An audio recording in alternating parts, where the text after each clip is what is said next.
Springboard. I don't know if you got this already or not, but welcome again if I already said it once. But welcome to Sunday Springboard with Melanie and Kimberlyn Coaching, where we help women find their strength and flourish with after experiencing life transitions. I've got a second little picture of myself over in the corner, which is a little distracting, but I'm going to try to ignore that. So we've been in a series where we've been studying influencers, and these are factors in your life that make a difference in how you show up, how you are enthusiastic, how you have energy for whatever it is you're doing, whatever activities or tasks or things that you're doing. We have already talked about spiritual, mental, and emotional influencers. And just to let you know, I put all these videos on my on my website. So if you want to go watch the past videos and catch up, just go to kimberlyncoaching.com and you can look at the Springboard tab, and then you can watch all the past videos. So have you ever done anything like these people have reported doing when they're super tired? Putting both contacts in one eye, almost mistaking nail glue for contact solution, putting the dustpan in the refrigerator and the milk on the floor near the broom, looking for two pairs of glasses, looking for your glasses and having two pair on your head, finding the butter in the dish cabinet, wearing a terrific suit and two different color black pumps, and this last one I have done, looking for your phone while you're talking on it. We do crazy things when we're tired. So, or when we're not feeling optimum. It's hard to concentrate or even enjoy anything that we're trying to do when our bodies are not optimum, when we're not strong and healthy. There's physical influencers affect our energy and our enjoyment and our enthusiasm, and they can help create a state of physical well-being, or if they're not aligned, then and they make you not feel well, then it drains your energy. So when you're feeling strong and active, you have the best chance of experiencing the energy that you want to feel, so that you can perform and show up the way you want to show up in your daily life. When your body is not able to function at optimal, then you have low energy. So the physical influencer is a little more easy to notice than some of the other influencers, because you can see it. You can see when you're looking at someone, whether they're vibrant, whether they're alive, whether they're droopy, whether they're tired. You can see it in people's voices, you can see it in their eyes, you can see it in their actions. And so it's a little more easily discerned also in yourself as we're trying to learn about these things. So there are many physical influencers: health, sleep, nutrition, hydration, breathing, exercise, mechanics, body image, injury, and illness. Today, we're going to look at health, sleep, and breathing. So health is not something that you're actually working at or doing. It's an essential part of who you are. It's who you're being and part of the journey you're on. So one way to view health is to see it as a total functionality, the ability to function at the best that you can for your desired individual experiences. Know that if you're not at your best physically, you're not going to be at your best at anything else you're trying to do. Either you're not going to be as energetic for it, you're not going to be as enthused for it. When you think of the characteristics of healthy and vibrant people that you know of, or that you see, or that you would like to be, how well are you embodying those characteristics? You might want to take a few minutes and make a list and notice what those characteristics are, and then look at yourselves and see how well are you embodying them in your life, and what is holding you back? What could you change that could help you be a little more healthier overall? Now, first we're going to look at sleep and rest. Adequate sleep is essential to performing well and to your overall being.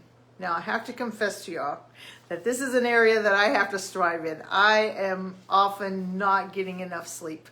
Not really because I can't go to sleep, it's because I just can't get myself in bed. But we're going to talk about some things today that help motivate me and help motivate you, maybe, hopefully, to get more sleep. When we don't get enough sleep, both our physical and our mental tasks are adversely affected. So our reaction time slows, our ability to maintain attention decreases, we can't focus, we have problems with memory and recovery. So I've got 10 things I'm gonna tell you, and there's a couple in here that are very motivating to me, and maybe if you don't get enough sleep, a few of these will be motivating to you also.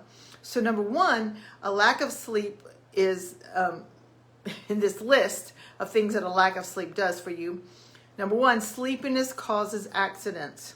Fatigue is a cause in 100,000 auto crashes and 1,550 crash-related deaths a year in the U.S. Number two, sleep loss dumbs you down. Sleep plays a critical role in thinking and learning. Lack of sleep hurts these cognitive processes in many ways. First, it helps us not, makes us not be able to pay attention, not be able to be alert. We can't concentrate. We can't reason as well. We have more problems solving, more issues solving problems. This makes it difficult to learn efficiently. Second, during the night, various sleep cycles play a role in consolidating the memories in your mind. If you don't get enough sleep, you won't be able to remember what you learned and experienced during the day. We're going to talk about this again a little bit later today. So number three, sleep deprivation can lead to serious health problems. Sleep disorders and chronic sleep loss can put you at risk for several things with your heart disease, heart attack, heart failure, irregular heartbeat, and then high blood pressure, stroke, and diabetes. Number four, lack of sleep kills sex drive. Sleep specialists say that sleep-deprived men and women report lower libidos and less interest in sex. Depleted energy, sleepiness, and increased tension may be largely to blame. Number five, sleepiness is depressing. Insomnia and depression feed on each other. So sleep loss often aggravates the symptoms of depression, and then depression can make it more difficult to fall asleep. So you can end up in a negative cycle spiral downwards. But on the positive side, if you treat your sleep problems, that can help your depression. If you help your depression, that can help your sleep problems. So you can also end up in a spiral going upward, whichever way you want to work on it. Number six, this is one that motivates me. Lack of sleep ages your skin. Most people have experienced sallow skin, those puffy eyes after a few nights of missed sleep. But it turns out that chronic sleep loss can lead to lackluster skin, fine lines, and dark circles under your eyes. When you don't get enough sleep, your body releases more of the stress hormone cortisol. And we talk about cortisol all the time. Cortisol, in too much cortisol does all kind of negative things to your body. And one of the things to do with skin is it breaks down collagen. And that collagen is the protein that helps keep your skin smooth and elastic. So cortisol does a lot of things, but that's just one of them it does. So we really don't want too much cortisol in our lives. Sleep loss also causes your body to release too little human growth hormone. When we're young, human growth hormone promotes growth. As we age, it helps increase muscle mass, it thickens our skin, and it strengthens our bones. So we want this hormone, and if we don't get enough sleep, then we don't get as much of this as we need. We need to go to sleep. Okay, number seven, sleepiness makes you forgetful. So if you're trying to keep your memory sharp, get plenty of sleep. We mentioned this earlier, and now we're going to talk a little more specifically. So in 2009, American and French researchers determined that brain events called sharp wave ripples are responsible for consolidating memory. So what you learn in the day while you're sleeping at night gets moved around in your brain. So these ripples transfer the learned information from the hippocampus to the neocortex. What that means is when we first learn it, it goes into our short-term memory. And then at night when we're sleeping, it moves from our short-term memory into our long-term memory. So if we're getting the good sleep and uninterrupted sleep like we need, then we're able to remember the things better that we learned during the day. If we're not getting enough sleep, or if we're getting a lot of interrupted sleep, these sharp wave ripples don't occur because they occur mostly during the deepest levels of sleep. If we don't get those, then we don't learn as well, we don't remember as well. It stays in our short term, which of course goes away. Here's another one that's motivating for me. Losing sleep can make you gain weight. When it comes to body weight, it may be that if you snooze, you lose. Lack of sleep seems to be related to an increase in hunger and appetite and possibly obesity. According to a 2004 study, people who sleep less than 6 hours a day were almost 30% more likely to become obese than those who slept 7 to 9 hours. Recent research has focused on the link between sleep and the peptides that regulate appetite. So ghrelin stimulates hunger and leptin tells you that you're not hungry. So ghrelin makes you hungry, leptin says you're not hungry. When you don't get enough sleep, you're not, you know what I'm gonna say here. When you don't get enough sleep, you get more ghrelin, which tells you you're more hungry, and you get less leptin. So again, you're more hungry. So you get less of the good stuff and more of the bad stuff.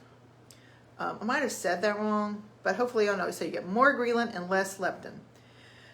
Not only does sleep loss appear to stimulate your appetite, it also stimulates cravings for high-fat, high-carbohydrate foods.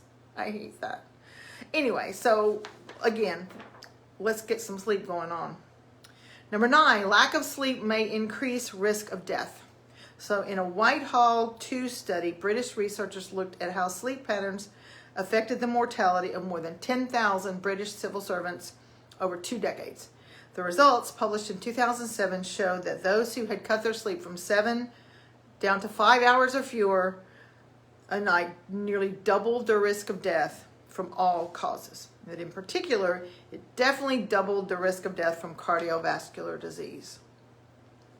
The last one, number 10, sleep loss impairs judgment, especially about sleep. So lack of sleep affects our interpretation of events. It hurts our ability to make sound judgments because we can't assess the situations accurately or act on them wisely. So getting too little of sleep not only makes you not think well, but it makes you think you're doing fine. Oh, I'm not sleepy. Oh, I'm doing fine. You don't judge that well, and maybe you're not doing fine. Maybe you are not, don't have enough rest and you're not doing fine, but you think you are because the lack of sleep makes your brain not work quite as well. So what's important when we're dealing with sleep is you have to determine how much sleep your body needs. You can't just say X amount of hours of sleep. Now they recommend that you get at least 7 and the minimum, 7 to 9, and that 6 is the bare minimum. But you just need to figure out what works for you. You may need 8 to 9. 7 may work for you, 6 may work for you. But you have to decide, you have to figure out what works for you and then do whatever it takes to get that amount of sleep as often as you can. So here's some things that you can do to help yourself figure out how much sleep you need to get. So number 1, you can keep a sleep log for a month in your journal. Write down when you wake up, when you sleep, the number of times you wake up in the middle of the night. You can download a free sleep diary from the National Sleep Foundation. I'll put a link to that in the show notes. You can go back and look at that. So you can download that diary. Keep the diary for a month.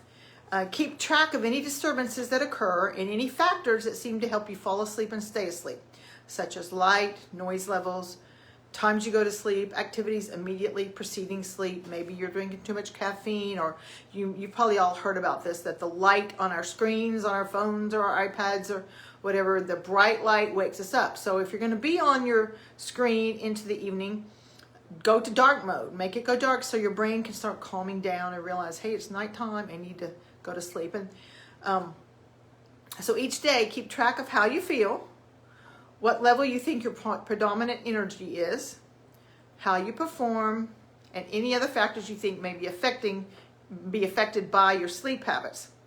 At the end of the month, take a look at the data you've collected, analyze what's happening with your sleep and what helped you the most to perform. So as you look at all that data and you decide, okay, I need X amount of hours of sleep, if you're not getting that many, then you have to look at what can I do to get that. And there's all kind of things, studies and things we can look at that can help you make some changes, little changes here and there that can help you get the sleep that you need. So now let's talk about breathing. Most of us aren't even aware of how we breathe, even though it can have a profound effect on our energy and stress levels. So one renowned health expert says the general principles of correct breathing are to make it deeper, slower, quieter, and more regular. So doing so helps you force more oxygen into your cells, which slows heart rate, lowers blood pressure, and improves circulation, and ultimately providing more energy. I don't really see how you can work on your breathing. I don't know that during the day I'm going to be breathe in, breathe out. But here's what I do know. Breathing is very helpful when you get stressed out, when you get tense, when you get frustrated, when your brain gets foggy, any kind of things during the day that start to make you feel less than optimal. Breathing helps tremendously. I've been taking these trauma courses, some of you may know, and one of the big things about helping people in trauma is they say learning to regulate your body and relax your body, and one of the big ways you do that is with breathing exercises. So if you get stressed or frustrated or tense during the day, here's a really easy little breathing exercise you can try. It's called the sigh, S-I-G-H, breath, the sigh breath. And so Dr. Andrew Huberman at Stanford has been doing research on this. And so here's what it is. And if you want to do it with me, you can. We're going to take a double breath in and then a long breath that's kind of a sigh out. And you do it 3 times. If you want to do that with me right now, let's practice and see how it feels. So we're going to take 2 in and a long one out. That was number 1. Let's do number 2.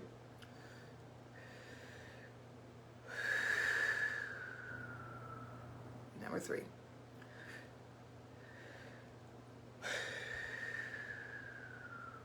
Okay, so you do that 3 times. You can do this, makes you have like a little nervous system reset when you do this. Try it when you're stressed. It'll help you get calm and carry on with your day. So if something happens during this week and you decide to try that little sigh breath, let me know how it worked for you. Did it make a difference? Did it help you be calmer? Now, if you need some help in figuring some of these stuff out, give me a call. Well, you can give me a call if you want to, or you can go to my website, KimberlyCoaching.com. Go to the Work With Me tab, fill out the form at the bottom of the page. I will contact you. We can have a talk and see whether we would be a fit to work together, and you can consider hiring me as a coach. Meanwhile, try to get some more sleep this week. Work on your breathing if you feel stressed. And other than that, I hope you have a great week, and I'll see y'all next Sunday. Bye-bye.